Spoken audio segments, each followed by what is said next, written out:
Hi guys. British literature 19th സെഞ്ച്വറിയിലെ അവസാനത്തെ 4ാമത്തെ ബ്ലോക്കിലെ 2ാമത്തെ യൂണിറ്റാണ് നമ്മളിന്നിവിടെ ചർച്ച ചെയ്യുന്നത്. മാത്യു അർണോൾഡിനെ കുറിച്ച് നമ്മളൊരു യൂണിറ്റ് ഇതിനു മുമ്പ് ചർച്ച ചെയ്തു. ഇനി അദ്ദേഹത്തിൻ്റെ ഒരു പോയം നമുക്ക് നോക്കാം. ദ സ്കോളർ ജിപ്സി എന്ന് പറയുന്ന പോയം. ഇതൊരു ബിഗ് പോയം, അത്യാവശ്യം വലുപ്പമുള്ള പോയാണ്. സോ അതിൻ്റെ ഷോർട്ടായിട്ടുള്ള സമ്മറി എന്താണെന്നുള്ളത് നമുക്ക് നോക്കാം. മാത്യു അർണോൾഡ് എന്ന് പറഞ്ഞാൽ നിങ്ങൾക്കറിയാം, ഭയങ്കര ഒരു റിലീജിയസ് ആയിട്ടുള്ള ഒരു പേഴ്സൺ ആയിരുന്നു. സോ ആ ഒരു കാലഘട്ടം എന്ന് പറയുന്നത് തന്നെ വിക്ടോറിയൻ കാലഘട്ടം എന്ന് പറഞ്ഞാൽ തന്നെ ഒരു റിലീജിയസ് ആയിട്ട് ആളുകൾ അത്രത്തോളം അങ്ങോട്ട് ചെയ്യാത്ത ആളുകളായിരുന്നു.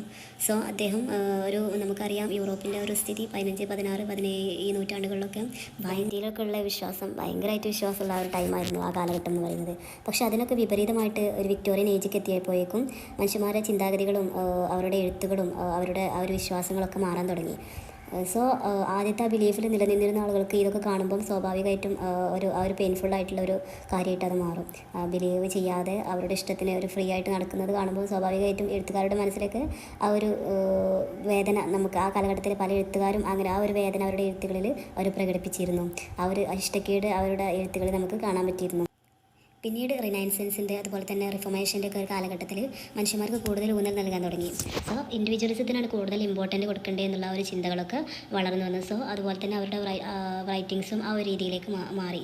അവരുടെ ലൈഫ് തന്നെ ആ ഒരു രീതിയിലേക്ക് ചേഞ്ച് ആയപ്പം അത് ഈ മാത്യു അർണോൾഡ് പോലുള്ള ആളുകൾക്കൊക്കെ ഭയങ്കര വേദനാജനകമായിട്ടുള്ളൊരു കാര്യമായിരുന്നു. സോ ആ ഒരു വിഷമത്തിൽ ആ ഒരു വേദന അറിയിച്ചുകൊണ്ട് എഴുതിയ ഒരു പോയം ആണ് ഈ ഒരു സ്കോളർ ജിപ്സി എന്ന് പറയുന്ന ഒരു പോയം. നമുക്ക് ഈ പോയത്തിലേക്ക് എടുക്കുകയാണെങ്കിൽ അദ്ദേഹം നമ്മുടെ ഇപ്പോൾ ആ കാലഘട്ടത്തിൽ അഥവാ 19th സെഞ്ച്വറിയിലുള്ള അവരുടെ ഒരു ആധുനിക ജീവിതത്തോടുള്ള ഒരു വിമർശനമായിട്ട്, അതുപോലെ തന്നെ നമ്മൾ കൂടുതലായിട്ടൊരു സ്പിരിച്വാലിറ്റി അഥവാ ഒരു ആത്മീയ രീതിയിലേക്ക് നമ്മൾ നീങ്ങണം എന്നൊക്കെയുള്ള ഒരു ഇതാണ് അദ്ദേഹത്തിൻ്റെ കവിതയിൽ നമുക്ക് കാണാൻ പറ്റുക. ഈ ഒരു കവിത ആരംഭിക്കുന്നത് തന്നെ അവിടെ ഉള്ള ഒരു ഓക്സ്ഫോർഡ് യൂണിവേഴ്സിറ്റി, അതിൻ്റെ അടുത്തുള്ള ഒരു മനോഹരമായിട്ടുള്ളൊരു കാഴ്ചയിൽ നിന്നാണ്. വളരെ മനോഹരമായിട്ടുള്ള പാടങ്ങളും അതുപോലെ തന്നെ ഒരു ഗ്രാമങ്ങളും ഒക്കെ ആയിട്ടുള്ള അവിടെ ആ ഒരു കാഴ്ചയിൽ നിന്നാണ് ഈ ഒരു പോയം സ്റ്റാർട്ടാവുന്നത്. അങ്ങനെ ഒരുപാട് ആളുകൾ, അതുപോലെ ആടുകളെ മേയ്ക്കുന്ന ഷെഫേഴ്സ്, കൃഷി ചെയ്യുന്ന പീസൻസ് തുടങ്ങിയ ആളുകളൊക്കെ നമുക്കവിടെ കാണാൻ പറ്റും. അങ്ങനെ അദ്ദേഹം ഒരു കുന്നിൻ ചെരുവിൽ ഇരുന്ന് അപ്പോൾ അദ്ദേഹം കാണാണ് വലിയ ഓക്സ്ഫോർഡ് യൂണിവേഴ്സിറ്റി ഏറ്റവും തല ഉയർത്തി നിൽക്കുന്ന ആ ഒരു ഗോപുരം അദ്ദേഹം കാണാണ്. സോ അപ്പോൾ അദ്ദേഹത്തിൻ്റെ അടുത്തിരിക്കുന്ന ഒരു പുസ്തകം, അദ്ദേഹം ആ ഒരു പുസ്തകത്തിലേക്ക് നോക്കുകയാണ്. അഥവാ ജോസഫ് ഗ്ലാൻവിൻ എഴുതിയിട്ടുള്ള ഒരു പുസ്തകമാണത്. ദ വാനിറ്റി ഓഫ് ഡോഗ്മറ്റൈസിങ് എന്ന് പറയുന്ന ഒരു പുസ്തകം.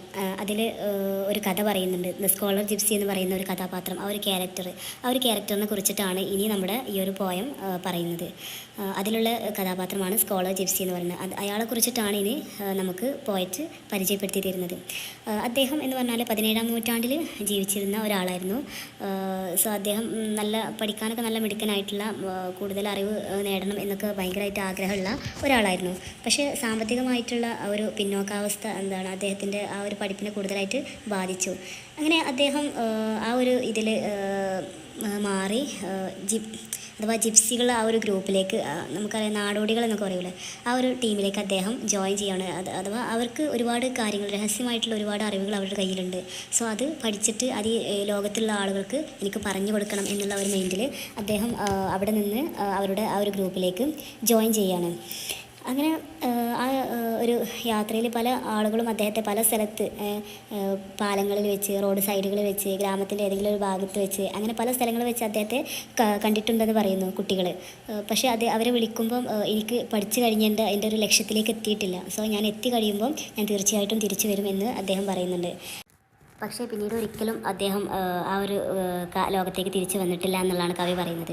പിന്നീട് കവി പറയുന്നത് വിക്ടോറിയൻ കാലഘട്ടത്തിലുള്ള ആളുകളുടെ ഒരു അസുഖത്തെക്കുറിച്ചിട്ടാണ്. അഥവാ അവർക്ക് ആധുനികമായിട്ടുള്ള ആളുകൾക്ക് ഒരു ലക്ഷ്യവുമില്ല.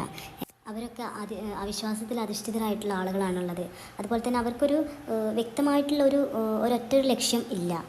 ശരിക്കും ജിപ്സിയൊക്കെ പറയുകയാണെങ്കിൽ അദ്ദേഹം ആ ഒരു സ്പാർക്ക് ഫ്രം ഹെവൻ ലഭിക്കുന്നത് വരെ അദ്ദേഹം കാത്തിരുന്നു. അത്രയും ഏകാഗ്രയായിട്ട് അദ്ദേഹം കാത്തിരുന്നു. അതിനുള്ള ക്ഷമ ആ ജിപ്സിക്കുണ്ടായിരുന്നു. പക്ഷേ ഇന്നത്തെ ആളുകൾക്ക് അങ്ങനെ ഒരു ലക്ഷ്യബോധവുമില്ലാതെ വെറുതെ അങ്ങനെ അലഞ്ഞു തിരിയുന്ന ആളുകളായിട്ടാണ് അദ്ദേഹം ഇവിടെ പറയുന്നത്.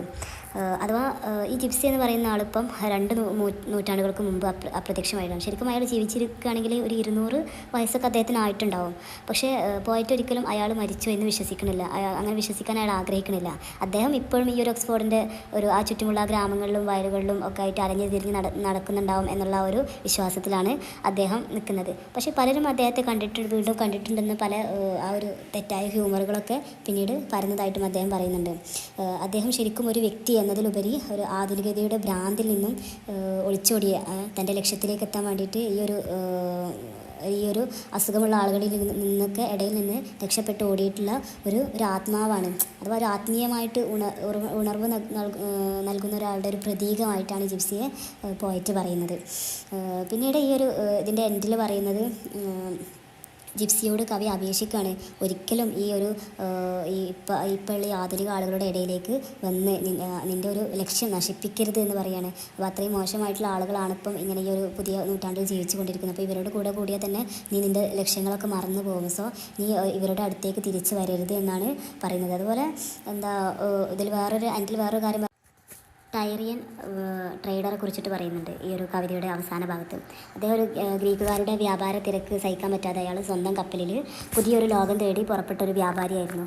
സോ അദ്ദേഹത്തെ പോലെ ജിപ്സിയും സ്വന്തം ഒരു ഇഷ്ടപ്രകാരം ഒരു ഏകാഗ്രമായിട്ടുള്ള ഒരു ജീവിതത്തിൽ തുടരണം. ഒരിക്കലും ഇങ്ങോട്ട് തിരിച്ചു വരരുത്. ശാന്തമായിട്ടുള്ള ഒരു ജീവിതത്തിൽ നിങ്ങൾ പോകണം. ഒരിക്കലും ഈ ഒരു വിശ്വാസമില്ലാത്ത ആളുകളുടെ ഇടയിൽ നിന്ന് ലക്ഷ്യബോധമില്ലാതെ ആയിത്തീരരുത് എന്ന് ജിപ്സിയോട് ലാസ്റ്റ് കേൺ അപേക്ഷിക്കുന്ന ഒരു പോയിന്റിനെ നമുക്ക് ഈ ഒരു കവിതയുടെ എൻഡ് ഭാഗത്ത് നമുക്ക് കാണാൻ പറ്റുന്നത്. സോ ശരിക്കും ഇതിലൊരു വിമർശനാത്മകമായിട്ടുള്ളൊരു പോയമാണ്. അന്നത്തെ ആളുകൾ, ആ വിക്ടോറിയൻ ഏജിൽ ജീവിച്ചിരുന്ന ആളുകൾ വിശ്വാസം നഷ്ടപ്പെടുമ്പോൾ അവരെ വിമർശിക്കുന്ന ഒരു കവിതയായിട്ടാണ് ഈ ഒരു കവിത നമുക്ക് കാണാൻ പറ്റുക. അദ്ദേഹം ഭയങ്കരമായിട്ട് ആ ഒരു റിലീജിയസ് ബേസിലുള്ള ഒരാളായിരുന്നു. സോ അതുകൊണ്ടാണ് അദ്ദേഹം ഇങ്ങനെ വിമർശിക്കുന്നത്. അപ്പോൾ അത്രയൊക്കെ ഉള്ളൂ ഈ ഒരു യൂണിറ്റിൽ ചർച്ച ചെയ്യാൻ. ഈ ഒരു പോയം മാത്രമേ ഉള്ളൂ ഈ ഒരു യൂണിറ്റിൽ പറയാനായിട്ട്.